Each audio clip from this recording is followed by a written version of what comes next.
প্রিয় ভাই শরীফ ওসমান হাদিকে গুলি করার পর থেকে আজকে এক সপ্তাহ পর্যন্ত চলে গিয়েছে। এখনো পর্যন্ত এই ইন্টারিম সরকার, তারপর হচ্ছে যে তার যেই স্বরাষ্ট্রমন্ত্রী এবং কে পুলিশের আইজি, তারা এখনো পর্যন্ত আমাদের শরীফ ওসমান হাদির হত্যাকারীকে এখনো পর্যন্ত গ্রেপ্তার করতে পারেনি।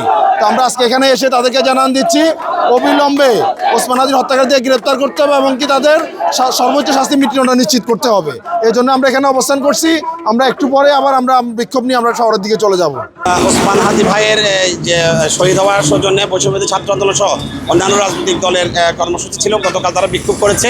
আজকে তারা নামাজের পরে বিক্ষোভ সহকারে ঢাকা চট্টগ্রাম মহাসড়কের ফেনীর এই প্রান্তে তারা অবরোধ করেছিল। তাদের শান্তিপূর্ণ কর্মসূচি ছিল, তাদেরকে আমরা বলেছি, তারা আমাদের কথা শুনেছে। তারা আনুমানিক 10 মিনিটের মতো তারা মহাসড়ক অবস্থান করলেও পরবর্তীতে আমাদের অনুরোধে শান্তিপূর্ণভাবে কর্মসূচি শেষ করে তারা মহাসড়ক ছেড়ে দিয়েছে এবং মহাসড়কে বর্তমান যান চলাচল স্বাভাবিক আছে, তেমন কোনো জনদুর্ভোগ হয়নি। ফেনীতে দেখেন গতকাল কর্মসূচিতে টুকটাক কিছু বিচ্ছিন্ন ঘটনা ঘটেছিল, সেটা তেমন একটি হয়নি। তারা রাজনৈতিক দলের নেতাগুলোতে বাসাবাড়ির সামনে তারা মিছিল নিয়ে গিয়েছিল, আন্দোলন করেছিল, তবে অরাজক কোনো পরিস্থিতি তৈরি হয়নি এবং তারা শান্তিপূর্ণভাবে কর্মসূচি পালন করেছে।